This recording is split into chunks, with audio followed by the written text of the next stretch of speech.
E aí, tudo bem? Hoje nós vamos falar aqui da real utilidade do espanhol como segunda língua.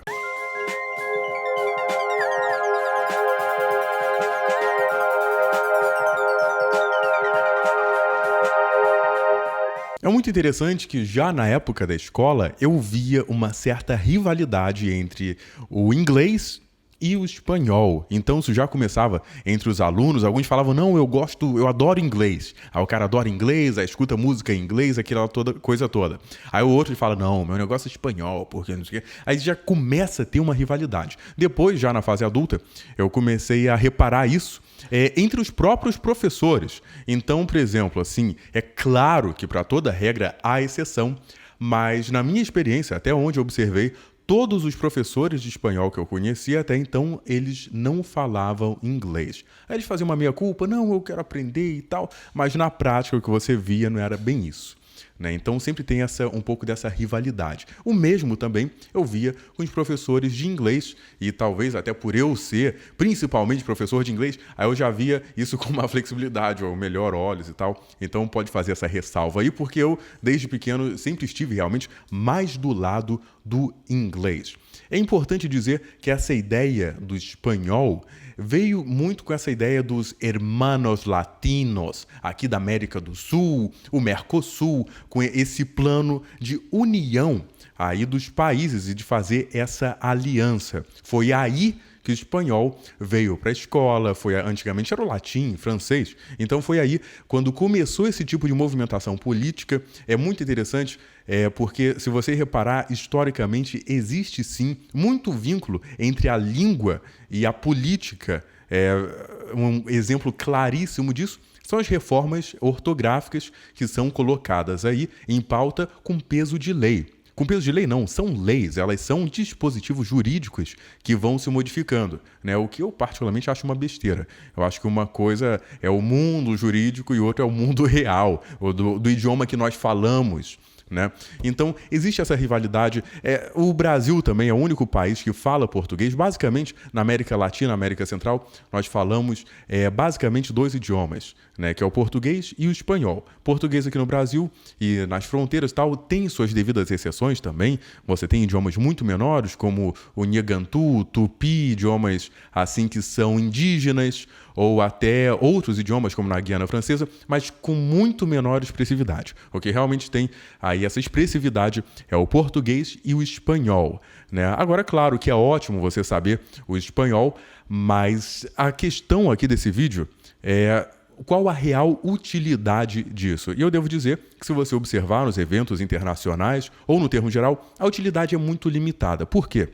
Porque é claro que se você for para o México, se você for para a Argentina, se você for para um Chile, um país onde efetivamente a língua deles, a língua nativa, é o espanhol, aí sim você vai falar o espanhol, mas nada mais natural. Mas o que realmente interessa para mim, quando você está querendo aprender, principalmente o primeiro idioma, além do seu próprio, né, além do seu idioma nativo, o primeiro idioma é a possibilidade que você tem de se comunicar com outras pessoas enquanto segunda língua. Eu explico. Você vai falar com o alemão, é muito comum, principalmente os mais jovens, de falar inglês. É muito comum. Você vai falar com o russo, é possível que ele fale inglês. Você vai falar com, sei lá, um holandês, é muito possível. Eu estive lá na Holanda, eu falei inglês muito tranquilamente. Inclusive, eles também entendem o alemão. Mas vamos concentrar no inglês aqui. Então, eles falam inglês num termo geral, não tem problema. Então, essa que é a beleza e a utilidade real de uma língua que conecta. Mas o espanhol, ele não tem essa viabilidade. Ele não conecta tanto, você não consegue dialogar com outras culturas através de um idioma como você consegue com o inglês. De novo, claro que se você for para o México, para o Chile, para a Bolívia, é o idioma deles, né? E é ótimo saber, é sempre melhor saber mais do que saber menos.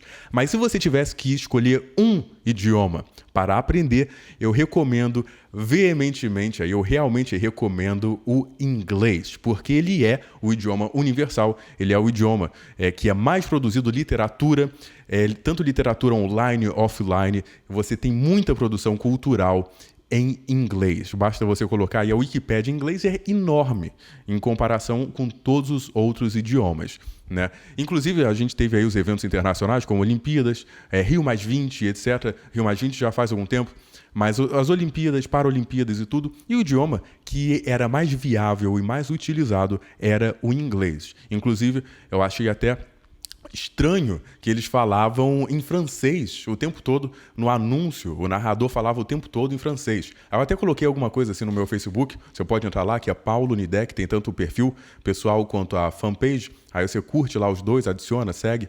Aí eu coloquei alguma coisa assim no Facebook e falei, caramba, primeiro ele falava em francês, se eu não me engano. A primeira coisa que o narrador falava ao vivo ali era em francês.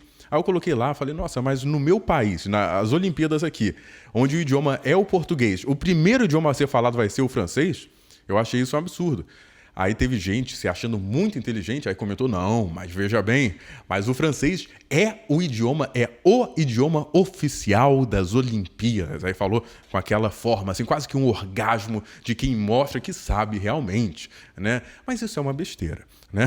Não importa se o Barão de Coubertin, ele ressuscitou as Olimpíadas, foda-se, né? Eu acho que o que realmente importa é que o idioma tem que comunicar. Ele não é o idioma oficial. Não. Tudo bem, ele tem que comunicar. Então, eu acho que no caso das Olimpíadas, fazendo essa digressão aqui, seria interessante você ter primeiro em português, em seguida em inglês, depois pronto, acabou. Agora, tu falar francês aqui, né? Eu também falo francês, acho ótimo, é incrível, né? O que eu tô falando. Quanto mais você falar, melhor. Até os meus alunos, você pode ver, tem uma playlist aí com antes e depois dos meus alunos.